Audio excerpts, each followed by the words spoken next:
In the 16th century, disappearing in the middle of the ocean was almost equivalent to a death sentence. Yet there was a Spanish sailor who was said to have survived for nearly 8 years on a small coral reef in the Caribbean Sea, where there was no natural source of fresh water, and which was far from any shipping routes. His name was Pedro Serrano, and his survival story became one of the most famous legends of the age of exploration. In the early 16th century, Spanish voyages connected Europe with the New World, but the Caribbean Sea at that time was still a region full of dangers.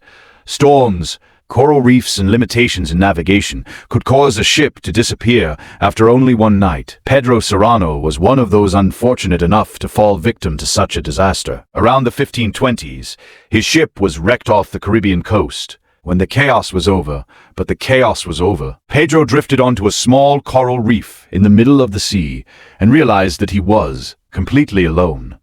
From that moment on, everything became a problem that needed to be solved. Drinking water, food, shelter, and above all the hope of seeing a ship appear on the horizon. Imagine the place where Pedro was stranded. It was not a tropical island with coconut trees and freshwater streams like in many films. Records describe the place as only a low sandbank in the middle of the Caribbean Sea, almost without dense vegetation or a stable source of food. In those circumstances, the greatest challenge was not food, but drinking water. Humans can endure hunger for many days, but under the Caribbean sun, lack of water would quickly push the body to its limits.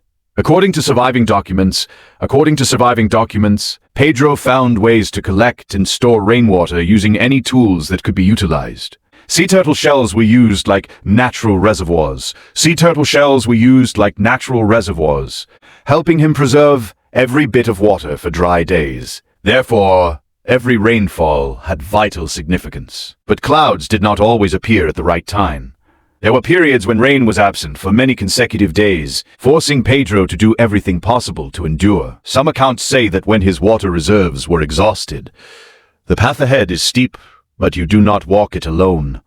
Some accounts say that when his water reserves were exhausted, he once drank sea turtle blood to prolong his life. This detail is still mentioned in many versions of the story, although today it is very difficult to verify exactly how accurate it is. After solving the problem of drinking water, the next challenge was food. Fortunately for Pedro, the sea around the coral reef still provided some food sources that helped him stay alive. He caught sea turtles when they crawled onto the shore to lay eggs, hunted seabirds, and collected shellfish, snails, and creatures washed ashore. During many years of being stranded, most of his diet seemed to depend on sea turtles and food sources found around the coral reef. But obtaining food was only the beginning. To survive for a long time, he needed something else: fire. According to the records of the chronicler Garcilaso de la Vega, Pedro found ways to make fire using objects left over from the shipwreck. He dived into the waters around the coral reef to find stones capable of producing sparks, then used the knife he carried to strike fire. After many attempts, a small flame was finally lit with pieces of cloth torn from his clothes. From then on, keeping the fire from going out became an important part of his daily life. It helped him cook food, dry food when necessary, and provided a little warmth during nights when strong sea winds blew. Many years later, that fire also played an important role in attempts to send distress signals. But even after obtaining food and maintaining fire, life on the coral reef remained extremely harsh. During the day, the sand absorbed heat from the Caribbean sun. At night, sea winds carrying moisture blew constantly, making it difficult for the body to experience complete rest. We do not know exactly how Pedro survived the first years. No diary written by him has survived to the present day.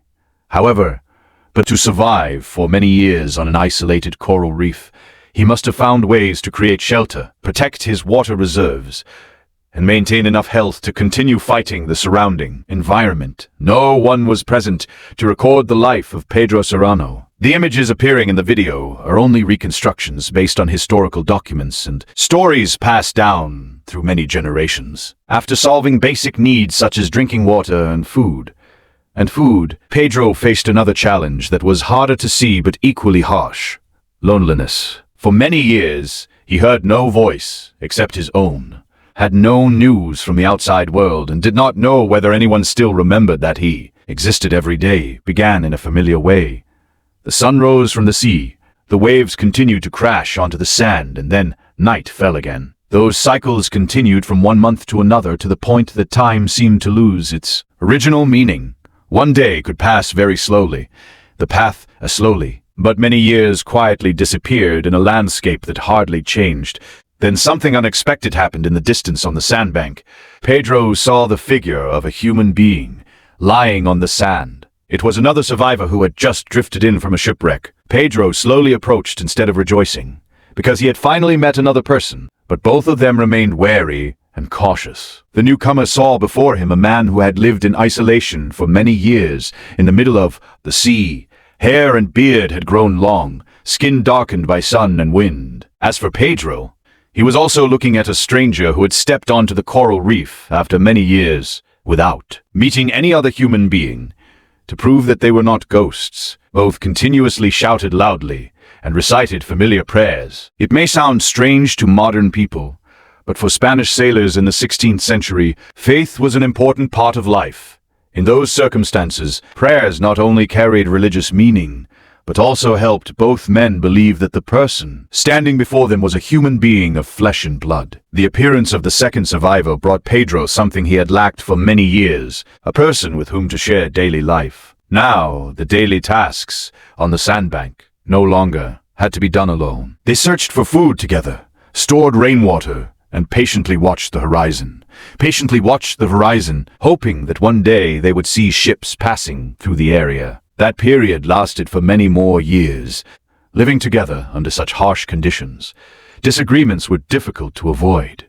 Some accounts say that the two men argued and decided to live separately for a time. Even so, they eventually reconciled. In the vast ocean, losing the other person also meant losing the last connection to the human world. The years continued to pass on the sandbank in the Caribbean Sea. Rainy seasons followed. One another, storms came and went, but the lives of the two men hardly changed. Even so, they never gave up hope of being rescued. Every day, both of them looked for ways to make ships offshore notice their presence. Pedro maintained signal fires that produced smoke, and they also built markers from coral on the sandbank to increase the chances of being discovered. Most of the time, those efforts produced no results. The sea still stretched out empty as on every other day, but they continued to hope. All it would take was for one sailor to see a column of smoke in the middle of the ocean, and everything could change. At last, the ship that the two men had waited for over many years appeared on the horizon. Seeing the sails from afar, Pedro and his companion immediately signaled. After many years of waiting, this could be their only chance to leave the coral reef. The sailors on the ship quickly realized that someone was calling for help, but their first reaction was caution. The two survivors had by then spent many years isolated in the middle of the sea. Their hair and beards had grown long, and their skin had been darkened by sun and wind. From a distance, they looked very different from the sailors whom the ship's crew normally encountered during voyages. Some people on the ship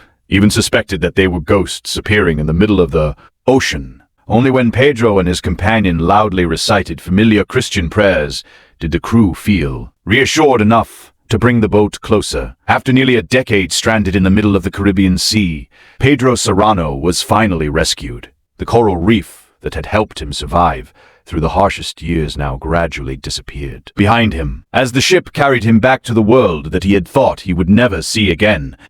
Being rescued was not yet the end of the story. According to common accounts, Pedro's companion died not long after leaving the coral reef. Only Pedro returned and told the story of the years spent stranded in the Caribbean Sea.